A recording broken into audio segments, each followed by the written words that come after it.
This is Jeff Timberell, Director of the Southwest Florida Real Estate Investment Association, here to talk about real-world real estate investing Part 1. This is going to be the first video in a longer series of videos. This mirrors presentations we have been doing in the Southwest Florida REIA for the last 3 months.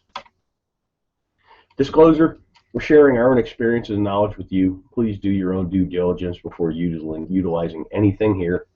This is not to be construed as investment advice, and you should seek competent counsel before trying this at home. In the past 3 years, we've assisted and advised and had ownership interests in several private equity entities that employed over $14 million in capital in the Florida market, which gave us not only unique insight as to the amount of business we've done, it also gave us some great insight into how institutionalized investors employ capital. Number one key to being successful is to understand what you're there to do. In my opinion, this is the most important thing. There's so many people running around the world. There's a lot of people wanting to run around and try and do real estate investing. They take courses, they read books, they go to meetings, but they really don't know what they're there to do. They really haven't spent that critical time understanding what you're here to do, what's your mission, what's your goals. I mean, without having any goals, it's hard to achieve any goals, if that makes any sense. From our experience, the clearer the plan you have, you will be able to operate with a margin of safety. And that's the key word in this business, a margin of safety, because the ones that survive, last, and grow true wealth are the ones that don't make mistakes or make mistakes that you can recover from. Investing in real estate. Investment is the purchase of an asset or an item with the hope that it will generate income or appreciate in the future and be sold at a higher price. Keyword, the future for investing.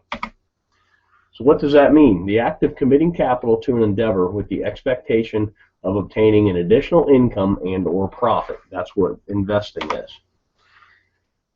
Something I've learned over the years is kind of like a narrative. It's a why and a road when you're talking to somebody that's in real estate. Are they a trader or are they an investor? Investors buy and hold. They get a return from the assets they own. Traders wholesale. Traders fix and flip. Nothing wrong with it. I do it. I've done it in the past. I'm trying to do it again today. I'm doing a marketing campaign as we speak, looking for contracts to wholesale.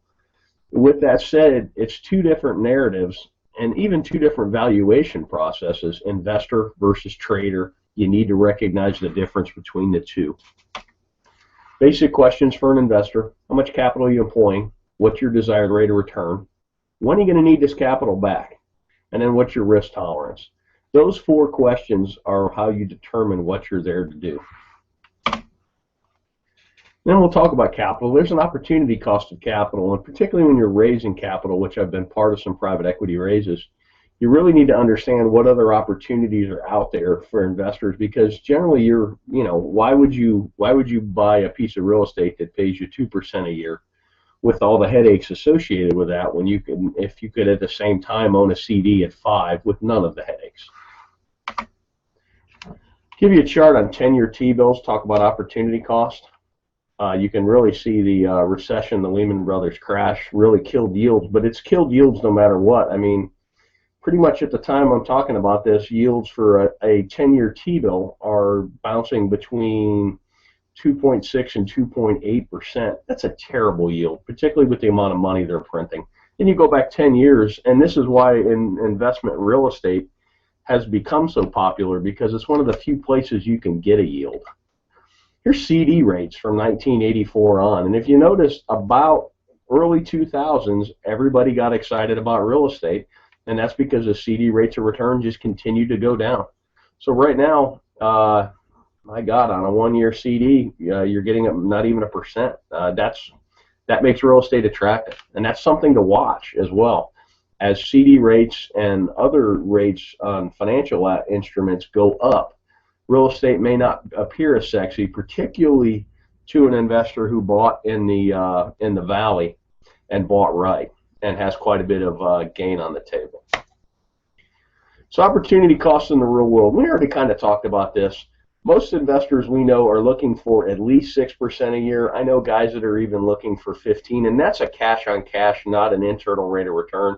That would be a whole nother video that could be a whole day's worth, understanding the difference between the two. But what here I'm talking about is a yearly cash on cash return. And you got to be mindful of unrealistic expectations. I've seen people that have pitched 30% returns, and I've seen investors that are looking for 30% returns. And it's really hard to do. There's a lot of randomness and a lot of happenstance, and you're going to lose a lot more than you're going to win when you're dialing up those kind of deals. Unrealistic returns can lead to bad decision making because you seem to be chasing the golden goose instead of chasing a stable investment that pays you to own it.